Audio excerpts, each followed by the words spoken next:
A pregnant wife receives a call from the police about an incident involving her husband and rushes to the hospital. Upon arriving, she discovers something that leaves her in shock. The phone rang at 3:14 in the afternoon, a shrill sound that cut through the silence of the nursery. Laura Thompson was on her knees on the floor, her 8-month belly resting on her thighs, as she folded a tiny onesie in a yellow so soft it looked like sunlight. She smiled, imagining her son's little face inside it. Then the phone rang again. She got up with difficulty, her hand flat on the small of her back, and answered on speaker without checking the number. "Hello?" The voice on the other end wasn't anyone she knew. It was deep, male, with an official tone that made the hairs on her arms stand up. "Mrs. Thompson, Laura Thompson." "Yes, that's me. This is the State Patrol. Your husband, Michael Thompson, was in a car accident on I-5 heading toward Portland." The air in her lungs froze. The yellow onesie slipped from her hand and fell to the floor. "Accident? Is he okay?" The pause on the other end of the line lasted an eternity. "He's alive, ma'am. He was taken to Mercy General Hospital. But he wasn't alone." The final sentence hung in the air, loaded with a weight she couldn't decipher right away. He wasn't alone. Of course he wasn't. He must have been with a client, maybe closing an important deal. Michael was a sales manager at a luxury car dealership. He lived for work. "Who was he with?" she asked, her voice already a thread. "We don't have that information in the report, ma'am. Just that the passenger was also taken in. You need to come to the hospital right away." The officer hung up. Laura stood there, phone in hand, her gaze fixed on the fallen onesie. He wasn't alone. The phrase echoed, taking on a new, darker, sharper contour. A tremor started in her hands and moved down to her legs. She leaned on the dresser, her breathing short, gasping. It wasn't a client. She felt it. It was something different. Without thinking, she grabbed her purse, the car keys, and left the apartment, closing the door without locking it. In the elevator, the mirror reflected an image of a woman she barely recognized. Pale face, wide eyes, the huge, pregnant belly looking like a fragile shield against whatever awaited her. The tears came without warning, silent, hot tears streaming down her face as she drove through the rainy and upscale streets of Seattle. Every red light was torture, every slow car in front of her an unbearable obstacle. The officer's phrase wouldn't leave her head, hammering along with the pulse in her temples. He wasn't alone. Mercy General Hospital was a chaos of white beeps and hurried voices. The smell of disinfectant invaded her nostrils, causing instant nausea. She approached the reception desk, her heart pounding wildly against her ribs. "My husband, Michael Thompson. He was in an accident." The receptionist, a woman with tired eyes, typed the name into the computer without haste. "He's in the ER, Wing B. Talk to the charge nurse at the desk at the end of the hall." Laura thanked her with a nod and walked, feeling the pitying stares from people in the hallways. The pregnant woman, the desperate wife. Each step was heavy. The hallway seemed endless. At the Wing B desk, an older nurse with a stern expression was waiting. "Laura Thompson?" "Yes?" "Your husband is stable. He fractured his left arm and has some abrasions, but he's conscious. The doctor will talk to you soon." A relief washed over her body, so intense her legs buckled. Alive. Conscious. She grabbed the counter to keep from falling. "And the other person, the one with him?" The nurse looked at her for a second, a glint of what seemed like compassion in her eyes. "His passenger is in the bed next door, minor injuries." The word passenger sounded strange, too intimate. The nurse handed her a clipboard with an admission form. "I need you to sign here, please." Laura took the pen, but her eyes were drawn to the top of the page. There was his name in some staff member's hasty handwriting. "Patient, Michael Thompson, bed 14. Passenger, Jessica Ramirez. If you like our stories, give us a like and subscribe to the channel. Thank you." The name hit her like a punch to the stomach. The air was stolen from her lungs. It couldn't be. Jessica Ramirez, the neighbor from Unit 1202, the yoga instructor with a sweet smile and a quiet husband. The woman who 3 days ago knocked on her door to give her a jar of homemade jam and ask with shining eyes if she was feeling the baby kick a lot yet. The same Jessica who held her hand and said, "You're going to be an amazing mom, Laura. I have so much admiration for you." The blood drained from her face. The clipboard slipped from her fingers and hit the floor with a dry thud. The sound of the heart monitors, a doctor's page over the intercom, a child's cry somewhere in the hallway. Everything merged into a high-pitched, distant buzz. She brought her hand to her belly, an instinctive gesture of protection, and her knees gave out. She fell right there in the middle of the hospital hallway, the world reduced to that name written on a form. Jessica, the neighbor, the friend, the mistress. The floor was cold and hard under her knees. For a moment, the world boiled down to that sensation. The cold seeping through her jeans, the pressure on her bones, the dull ache that was a distant echo of the real pain settling in her chest. The nurse approached, her voice worried, cutting through the buzz in her ears. "Mom? Mom, are you okay?" Someone helped her up, firm hands under her arms, and guided her to an uncomfortable plastic chair against the wall. She sat, but her body didn't feel like hers. It was a heavy, hollow shell, with a dead weight in her belly that, for the first time, wasn't her son, but the weight of betrayal. Jessica Ramirez. The name was a poison spreading through her veins. Every memory, every interaction with the neighbor, now reconfigured under a sickly and cruel light. The unexpected visits with the excuse of borrowing a cup of sugar. The elevator chats, where Jessica always found a way to ask about Michael, about his job, about the trips. "He must work so hard, poor guy. You need to take good care of him, Laura." The phrase, which before sounded like female solidarity, now was mockery, a disguised stab. The clearest and most painful memory came next. A Sunday, 2 months ago, at the building's rooftop barbecue. A neighborhood get-together. Laura was sitting tired from the advancing pregnancy, while Michael was at the grill with the other guys. Jessica approached, sat next to her, and placed her hand on her belly. "Can I feel?" she asked with a sweetness that now made her nauseous, and then, with her gaze fixed on hers, said, "It's such a magical connection, isn't it?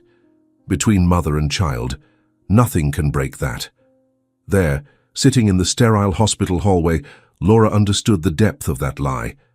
It wasn't just an affair, a slip-up. It was a performance, a cruel play staged right under her nose in the place she called home. The neighbor didn't want to be her friend.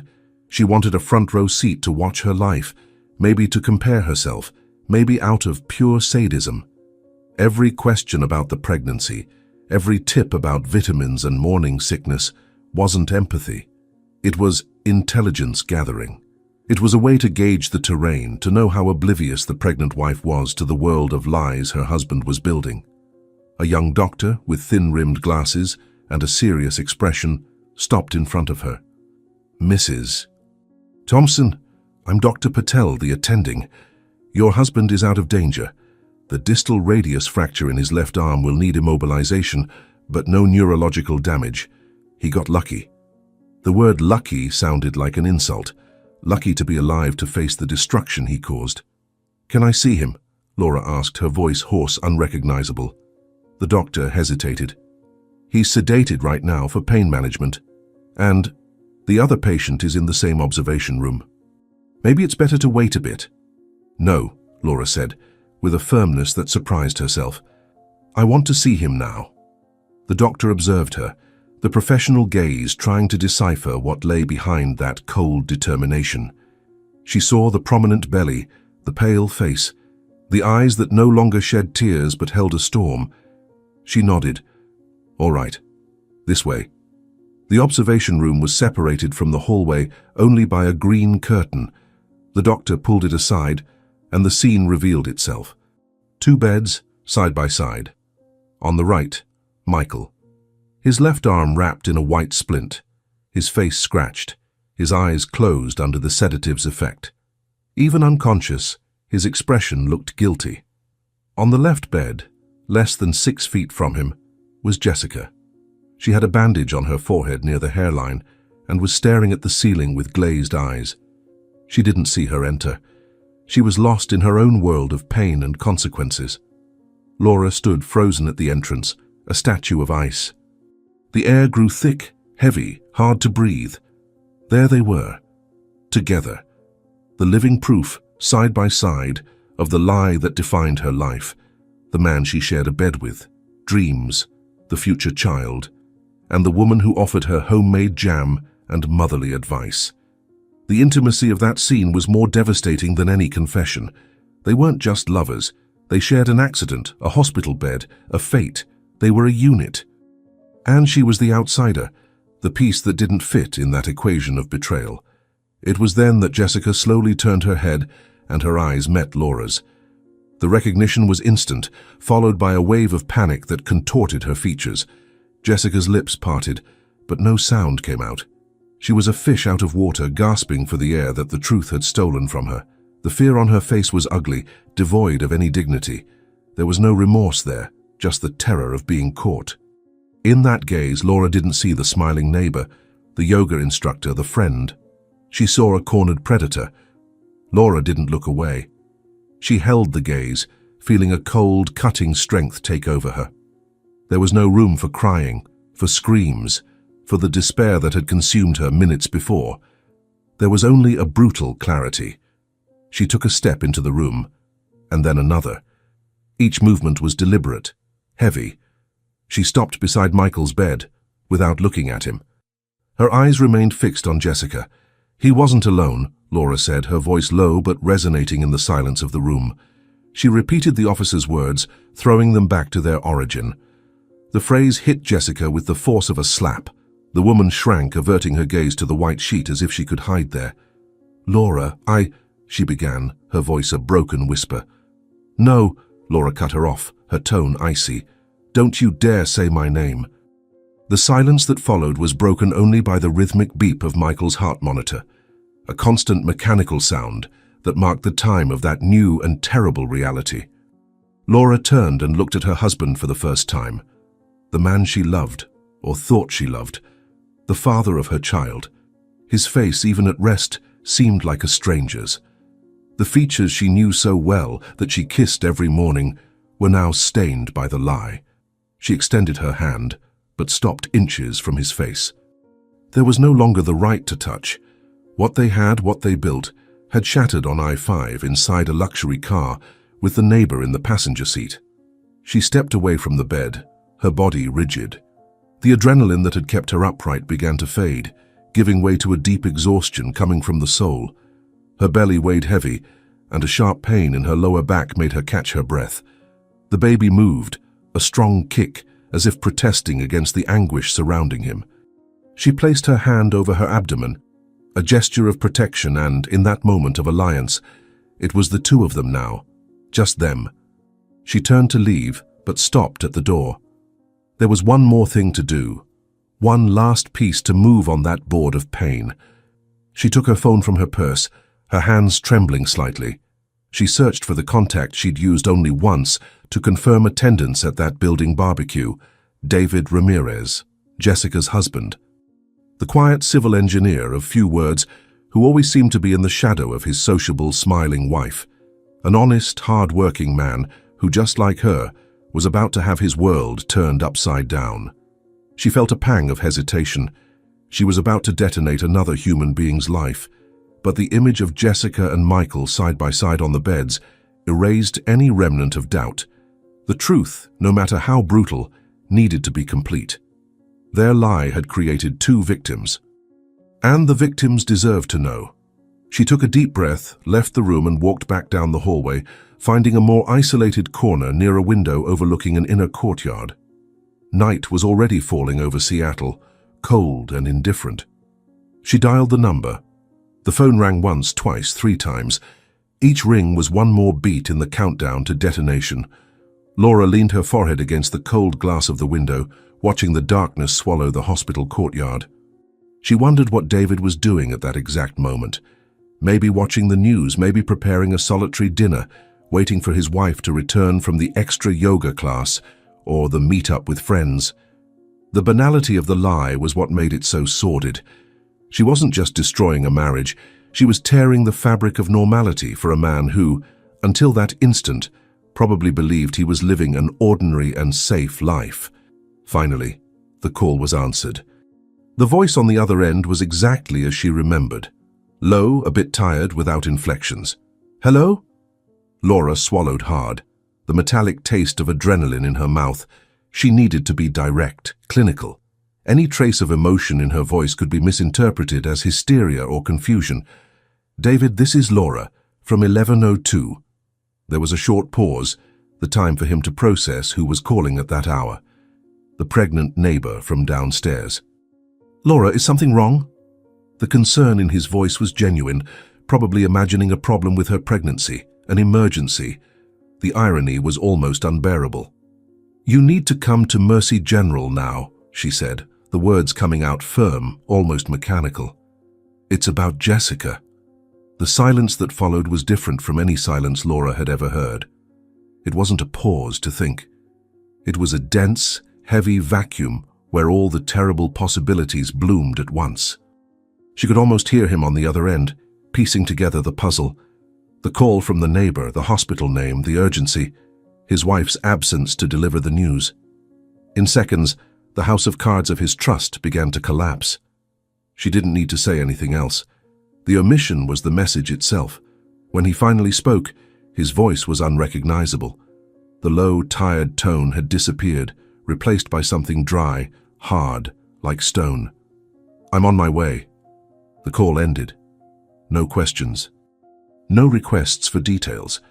The absence of questioning was the most frightening confirmation of all. Maybe deep down, he already knew. Maybe the seed of doubt was already planted, just waiting for the torrential rain of truth to germinate. Men like David, quiet and observant, often see more than they let on. He didn't ask, "What happened?" because the question that really mattered was, "With whom?" And the answer, he perhaps already suspected, wouldn't come from a work accident or a robbery. It would come from something much more intimate and rotten. Laura put away her phone and returned to the plastic chair, her body now weighing a ton. The call had drained the last drop of her strength. She felt complicit and victim, the messenger of the apocalypse and one of its survivors. Time began to drag. Each minute was a small eternity.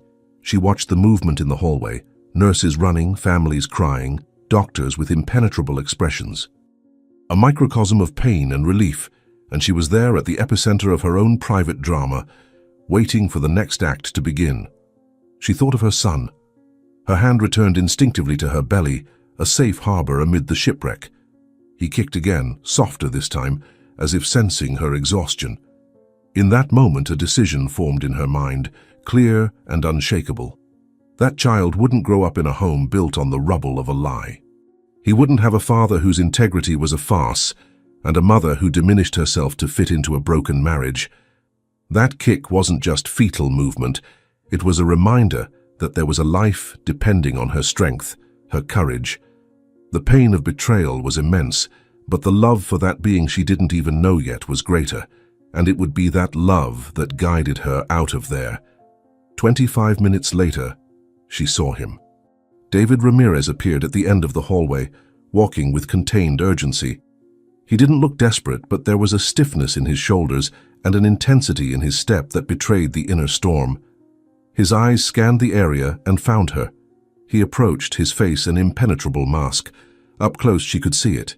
His eyes, usually calm, were dark, and there was a small vein pulsing at his temple. He didn't need explanations. His gaze already said that something fundamental inside him had shattered. "Where is she?" he asked, his voice a raspy whisper. Laura just stood up and nodded toward the green curtain. There was no need for words. They were now unlikely allies, united by the same betrayal, walking together to the epicenter of the disaster. She felt a strange and somber camaraderie with that man she barely knew. Both had been deceived by the two people who should have protected their hearts. She followed him, stopping one step behind as he pulled back the curtain. The scene was the same. Michael still sedated, a monument to his own weakness, and Jessica, who was now sitting on the bed, her legs over the side, as if about to get up. She looked toward the entrance, expecting to see Laura again, but her face fell apart when she saw David standing there, his expression a sentence. The air in the room grew thin. The beep of Michael's heart monitor seemed to mock the scene, an indifferent metronome for the end of two marriages. Jessica brought her hand to her mouth, a dry sob escaping her lips. The panic in her eyes was total. She looked from David to Laura, standing just behind him, and the understanding of the alliance between the two betrayed hit her full force. There was nowhere to run. David took a step forward, his body tense like a steel cable. He looked at his wife, then at the sleeping man on the bed next to her, and the connection between the two facts solidified before his eyes. The disbelief on his face was painful to watch. "Jessica, what is this?" he asked, his voice breaking for the first time. It wasn't a question about the accident. It was about everything. About them being there together in a hospital room. About the nights she came home late, the mysterious phone calls, the subtle distance that had settled between them. Jessica began to cry, a desperate, ugly cry from someone caught with no more excuses. "It was a mistake, David. A mistake," she stammered between sobs, the cliched words sounding hollow and pathetic. "It's not what you think." But it was exactly what he thought. Her denial was an insult to his intelligence. David didn't respond. He just kept staring at her, his silence more accusatory than any shout. His eyes then shifted, landing on Laura. There was a silent question in his gaze, a search for confirmation. Laura just held the gaze, an almost imperceptible nod. "Yes, it's exactly that. Both of us." Laura remained motionless near the door, a silent observer of the ruin she herself had set in motion. She felt no pleasure, no revenge. She felt only an icy void. Watching David's pain was like looking at her own reflection in a broken mirror. She saw the same humiliation, the same disbelief, the same feeling of being made a fool. The woman who asked for pregnancy tips, who pretended admiration, was there, crying for being discovered with another woman's husband. And then a subtle detail she hadn't noticed before jumped out at her. The way Jessica sat, the way her hands rested instinctively on her own abdomen. A terrible, improbable suspicion began to form in Laura's mind, a suspicion that made the whole situation even more grotesque and complex. Laura's gaze narrowed, fixing on Jessica's almost unconscious gesture. Her hand, which before gestured in despair, now rested protectively on the lower part of her abdomen. It was a movement Laura knew intimately, a reflex that had become part of her in the last months. Laura's brain, already overloaded, began connecting dots that before seemed random. Jessica's incessant questions about the first trimester, the curiosity about prenatal vitamins, the conversation about baby names that Jessica started in the elevator, disguising it as casual interest in Laura's choices. At the time, it seemed like just a woman fascinated by someone else's pregnancy. Now, under the cruel fluorescent light of the hospital, it gained a new and monstrous meaning. The woman who asked for pregnancy tips was pregnant. The realization didn't come like a bolt, but like an infiltration of icy water, slow and paralyzing. The air seemed even thinner. Jessica's crying, David's broken words, the constant beep of the heart monitor. Everything became background noise to the deafening buzz of that new truth in her mind. She looked at Jessica's belly, hidden under the loose hospital gown. There was no obvious swell like hers, but there was a certain fullness, a posture she recognized. It was the beginning. The secret Jessica kept wasn't just an affair, it was a consequence. David, immersed in his own pain, didn't notice the focus of Laura's gaze. He took another step toward his wife, anger starting to overtake the shock. "A mistake," he repeated, his voice low and dangerous. "A mistake is taking the wrong exit, Jessica. A mistake is forgetting to pay a bill, being in a car out of town with the neighbor's husband. That's not a mistake. That's a choice you made every day." Each word was a blow. Jessica shrank, her face streaked with tears. "It wasn't like that. I was going to tell you," she lied, her voice weak, seeking any lifeline amid the shipwreck. "Tell me what?" David pressed, his voice rising in volume. "That you were cheating on me? Or were you going to wait for him to leave his pregnant wife to give me the news?" The mention of Laura's pregnancy hung in the air. David looked at Laura for a second, and for the first time, the full dimension of the situation's cruelty seemed to hit him. It wasn't just a betrayal between two couples. It was a betrayal against a woman at her most vulnerable moment. His expression hardened even more, contempt replacing anger. It was at that moment that Michael began to stir on the bed next to them. The sedative was wearing off. He groaned, a low guttural sound, and his eyes opened slowly, blinking to adjust to the light. His first sight was the white ceiling. The second, when he turned his head, was his world crumbling. He saw Jessica crying, saw David standing there tense like an animal about to attack, and finally saw Laura, motionless near the door, her face a blank canvas where he could project all his guilt. "Laura," he whispered, the name coming out with difficulty. Laura didn't respond. She just watched him, her gaze empty, devoid of any emotion he could recognize. Where he expected to see fury or tears, he found only nothing, and that nothing was infinitely more terrifying. Michael's presence, now conscious, changed the room's dynamic. David turned to him, a new target for his fury. "You," he said, his voice loaded with disgust. "You came into my home, shook my hand, ate at my table, and behind my back, you were with my wife." Michael tried to sit up, but the pain in his arm made him recoil with a grimace. "David, calm down. Let's talk," he began, using the appeasing tone of a sales manager that had saved him so many times. But there, in that context, it sounded pathetic. "Talk?" David laughed, a dry sound without humor. "There's nothing to talk about. The scene here speaks for itself." He turned back to Jessica, the focus returning to the source of his pain. "It's over, Jessica. Get your things. I don't want to see you in front of me anymore." It was then that Jessica's desperation reached its peak. The threat of losing everything, her husband, her home, her stability, made her play her last and most terrible card. "You can't do this," she screamed, her voice shrill. "David, I'm pregnant." The silence that fell over the room was absolute, so deep that the beep of the monitor seemed to shout. David froze, his head turned slowly toward her, the expression of total incredulity. Michael, on the other bed, widened his eyes, shock stamped on his face.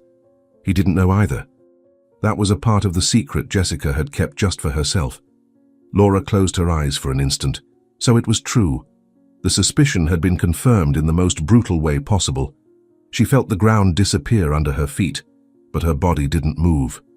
The adrenaline returned full force, a wave of cold energy that kept her upright, watching the final act of that tragedy.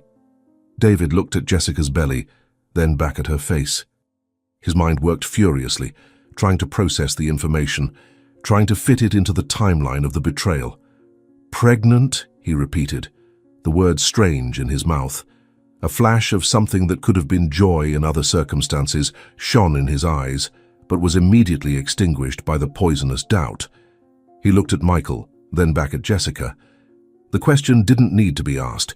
It was stamped on every tense muscle of his face.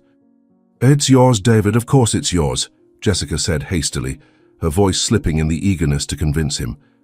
We were trying, remember? It's yours, I swear." But the oath sounded false. The seed of distrust, once planted, was a weed impossible to uproot. The fact that she had hidden the pregnancy until that moment of desperation was proof that something was wrong.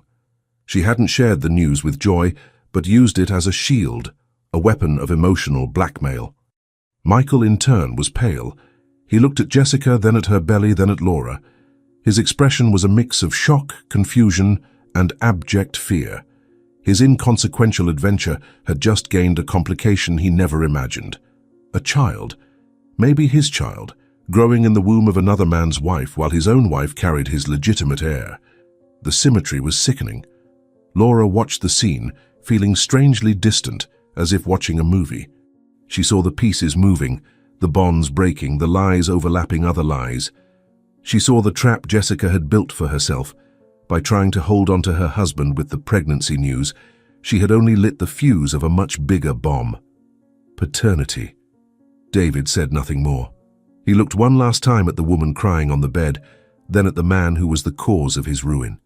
There was defeat in his eyes, the bitter acceptance that nothing more could be saved. He turned, his body moving with the stiffness of a much older man, and walked toward the door. He passed Laura without looking at her, but for a second his shoulders slumped, and she felt the weight of the shared pain between them. Then he was gone, leaving behind the silence and the wreckage of two lives. In the room, the three remained, the love triangle, now exposed in all its sordidness. Jessica sobbed quietly. Michael stared into the void, his broken arm the least of his pains. And Laura. Laura finally moved. She walked slowly to Michael's bed. He raised his eyes to her, the plea evident on his face. "Laura, forgive me. Please. I can explain." She looked at him, not with hate, but with a kind of clinical curiosity, like a scientist observing a specimen. "Explain what, Michael?" she asked, her voice calm, level. "That you cheated on me? Or that you cheated on me with the neighbor who pretended to be my friend? Or maybe you want to explain how you had the nerve to do this while I carry your child? And now there's this." Her gaze moved to Jessica, who shrank under the weight of that attention. "You destroyed our family," Laura continued, her voice still low, but each word cutting the air. "You destroyed everything we built." "And why? For someone who's pregnant and doesn't even seem sure who the father is." She didn't wait for a response. There was no response that could fix that. She turned and walked out of the room, leaving the two lovers behind, alone with the ruins of their choices. In the hallway, she didn't stop. She kept walking past the reception, through the automatic glass doors until the cold night air of Seattle hit her face. She breathed deeply, the icy air burning her lungs, but clearing her mind. There were no more tears. There was only a resolution cold and hard as steel. That was the last time she would allow herself to be a victim in that story. From that moment on, she would be the architect of her own future and of justice. The glass doors of the hospital closed behind Laura, muffling the chaos of beeps and voices and leaving her in the cold silence of Seattle's night. She didn't go back to the car immediately. Instead, she walked to an empty concrete bench, under the yellowish light of a street lamp, and sat down. The cold of the stones seeped through the fabric of her pants, but she barely felt it. Her body was numb, a protective shell around the whirlwind of thoughts and the sharp pain that refused to turn into tears. She wouldn't cry. Not there. Crying was a release, and she felt that if she started, she wouldn't be able to stop. She needed her strength intact. She sat there for a time she couldn't measure, watching the cars passing on the avenue, each containing a universe of stories she didn't know. People going home, to their families, to their normal lives. The word normal now seemed to belong to a foreign language. Her life had been bifurcated into a before and an after, and the border was a hospital room with 2 beds and an exposed lie. The phrase she'd said to Michael echoed in her mind. "You destroyed our family." But as she said it, she realized a deeper truth. A family built on such a fragile foundation, so susceptible to the first storm, perhaps was already broken long before the final collapse. The betrayal wasn't the earthquake. It was just the tremor that revealed the cracks she, in her confident happiness, had refused to see. The memories of the last months began to align in a new way, like puzzle pieces rearranged to form a grotesque image. Michael's business trips on weekends, which he justified as essential to hit quotas. The times he came home late, smelling of a perfume that wasn't hers, and said it was from a client on a test drive. The subtle distance, the phone now always face down on the nightstand, the irritability when she asked about his day. Each of those small signs, which she had dismissed as work stress or paranoia from a sensitive pregnant woman, now revealed themselves as red flags she had ignored. She hadn't just been deceived, she had allowed it in her blind trust for the deception to flourish. The hospital door opened again, and a nurse she recognized from the hallway approached cautiously. "Mrs. Thompson, are you okay? You shouldn't be out here in the cold." Laura looked up. "I'm leaving soon, just needed a minute." The nurse hesitated, professional compassion fighting against the desire not to intrude. "Your husband, he's asking for you. He's quite agitated." Laura felt a wave of revulsion. Agitated. He was agitated, as if his comfort was somehow a priority. "Tell him I went home," she replied, her voice firm. "And the other patient," the nurse continued, lowering her voice. Her husband came back. "They're talking to the social worker now." The news hit her with morbid curiosity. David had returned. The man who had left there broken, without looking back, had come back to the epicenter of pain. Maybe out of responsibility, maybe for a formal closure, or maybe because of that terrible word Jessica had thrown into the air. Pregnant. A child, even one whose origin was doubtful, created a bond that couldn't be broken with a simple turn of the back. Impelled by an impulse she didn't fully understand, Laura stood up. She wouldn't go home. Not yet. There was one last chapter to witness that night. She went back into the hospital, but not to the ER wing. She followed the direction the nurse had indicated with her gaze, to a small waiting room near the social services office. From a safe distance, hidden by the impersonal architecture of the hallway, she could see the scene through a glass window. David was sitting in a chair, his body leaned forward, elbows on knees, head in hands. Jessica was in another chair, facing him, and between them, a tired-looking woman, the social worker, trying to mediate the impossible. Jessica's voice was a pleading murmur, audible even through the glass. She gestured, cried, pointed to her own belly. And it was there, in that sterile room, under the cold light, that the last layers of truth were stripped away. Later, a doctor friend of the family, whom Laura had contacted in a moment of lucid desperation, would tell her the details of what was said in that room. Jessica's confession, extracted under the pressure of imminent loss, was a pathetic mix of half-truths and manipulation. She admitted the affair with Michael wasn't new. They'd had a brief involvement years before. Soon after moving into the building, something both agreed to end. But the flame, according to her, reignited a few months ago, and the cruelest detail, the final stab at David's trust, was the timeline. She confessed that the rekindling with Michael happened after she found out she was pregnant. The child, she swore up and down, was David's. The conception had occurred during a period when they were actively trying, a last attempt to save a marriage that was already unraveling in silence. But upon finding herself pregnant, instead of getting closer to her husband, she felt panicked, suffocated. And she sought in Michael an escape valve, a dose of adrenaline and attention she felt was missing at home. She didn't love him, she told David. It was a weakness, a stupid mistake, a search for feeling desired in a moment of insecurity. She continued seeing him, even carrying another man's child, because it was easier to live the thrill of the lie than to face the reality of her dying marriage. 2 marriages, 2 homes. 2 lies intertwined by the inconsequence of 2 people who thought only of themselves. Michael, seeking excitement outside a marriage with a pregnant wife. Jessica, using the lover as a bandage for the wounds of her own relationship while carrying a child who deserved more. They weren't tragic lovers. They were just selfish. People who, to satisfy a momentary desire, didn't hesitate to risk the structure of 4 lives and of 2 unborn children.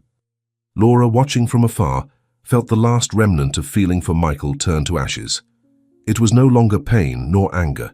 It was a deep and bitter contempt.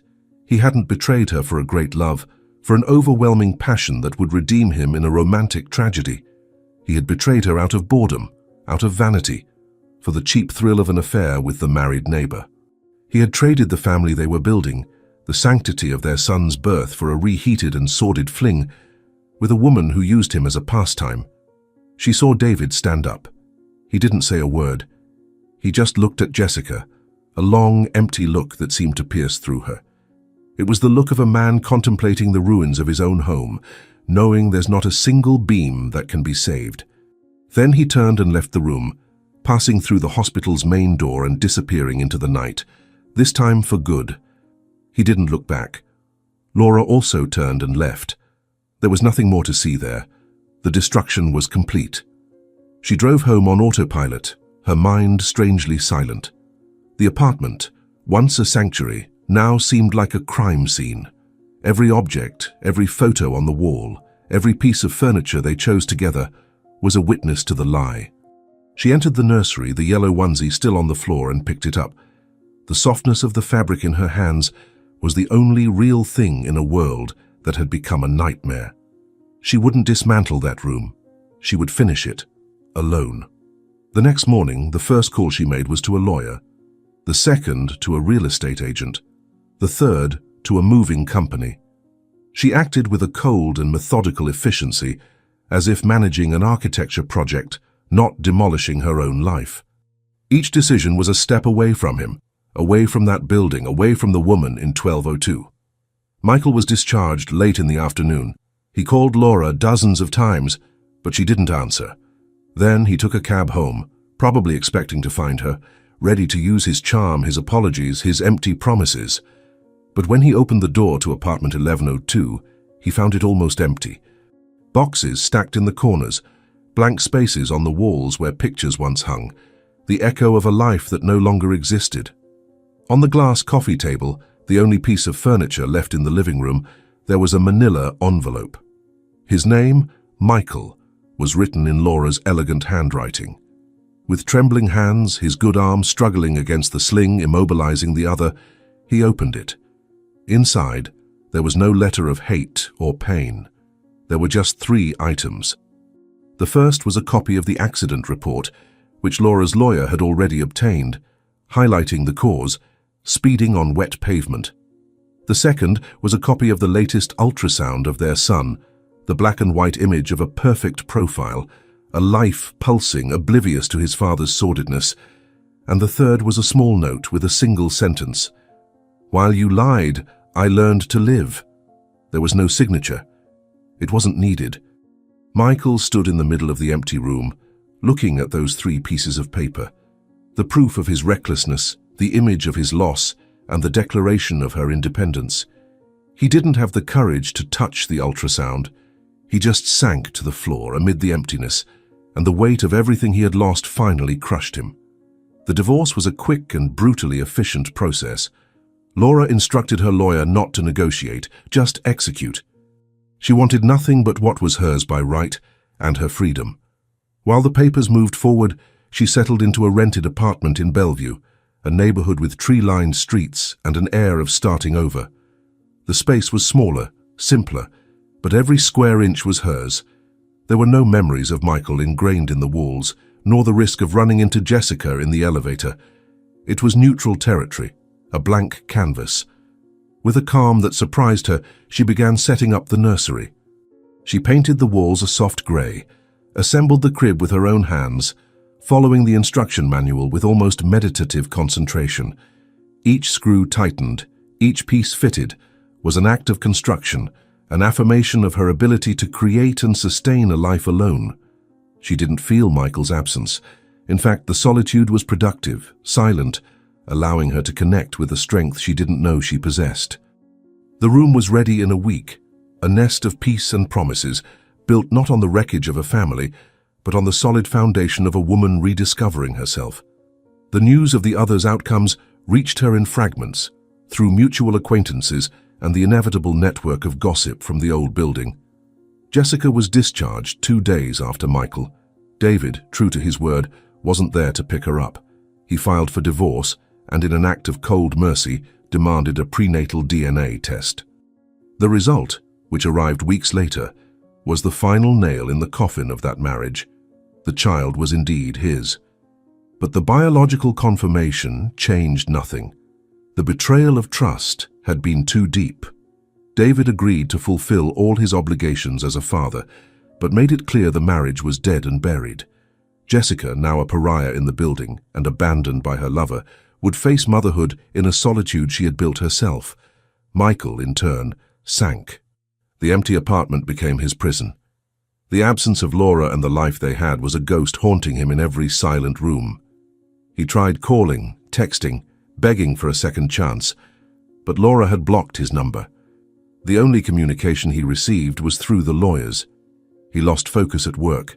The shine of the star salesman faded, and the luxury car sales manager became a shadow of himself, now selling only the image of a man who had lost everything. 3 weeks after the accident, on a sunny Saturday morning, the doorbell of Laura's new apartment rang. Her heart skipped a beat, a remnant of the old fear that it was Michael. But when she looked through the peephole, she saw an unexpected figure. It was David Ramirez. She hesitated for a moment, then opened the door. He looked thinner, older, but there was a new, hard resolution in his gaze. He didn't smile. "Sorry to show up like this," he said, his voice low. "I just needed to give you this." He extended an envelope. It wasn't a letter envelope, but one of those larger ones for documents. "What is this?" she asked. "It's a copy of the DNA test and a proposal, mine and my lawyer's." Confused, Laura invited him in. They sat in the small living room, an uncomfortable silence between them. She opened the envelope. She saw the report confirming David's paternity. And below, a legal document. It was a settlement proposal. David was offering her the entirety of the severance penalty that Michael's dealership would have to pay him for moral breach and damages, a substantial amount his lawyer was confident in getting. In exchange, he asked for something that made Laura catch her breath. He asked for shared custody, not of his child, of hers. "I don't understand," Laura said, the paper trembling in her hand. "It's simple," David began, looking not at her, but at the window. "My child is going to be born into a broken home because of your ex-husband. Your child is going to be born without a present father for the same reason. I can't fix what happened to my family, but maybe I can help fix what happened to yours."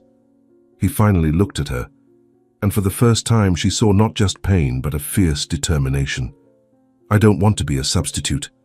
I know I'm not his father, but I can be a father figure. I can teach your son to play ball, to be an honest man. I can be there for birthdays, graduations. I can give him a brother. Our children, Laura, they have no fault in any of this. They're the only innocent victims, and they'll be linked forever by their parents' story. Maybe they can grow up together as a family. A different, strange, patched-together family, but a family." Laura stayed silent, the world spinning.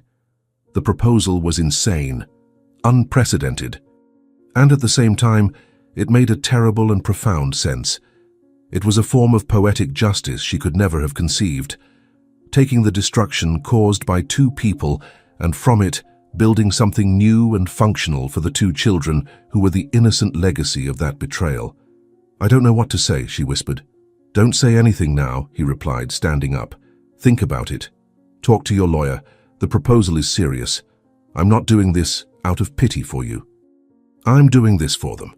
He left, leaving Laura alone with the document and the possibility of a future she never imagined. A week later, her son was born, a healthy boy with curious eyes and strong lungs. On the day she was discharged, she found 2 bouquets of flowers in her apartment. One anonymous with a simple card that said, "Congratulations on our son. Forgive me." She threw it in the trash without reading the rest. The other was a simple arrangement of wildflowers with a handwritten card. "Welcome to the world, kid. Your brother can't wait to meet you. With respect, David." In that moment, holding her son in her arms, Laura knew the answer. She wasn't reborn alone. She was reborn alongside an unlikely ally, in the construction of something no one could foresee. Her revenge wouldn't be seeing Michael suffer. Her revenge would be living. It would be building a family so happy, so unexpected, and so complete that the existence of the person who broke her became finally irrelevant. And what did you think? On a scale of 0 to 10, what score would you give it? Leave your comments saying which city you're watching from, and subscribe to follow our next stories. Thanks so much for the company, and see you next time.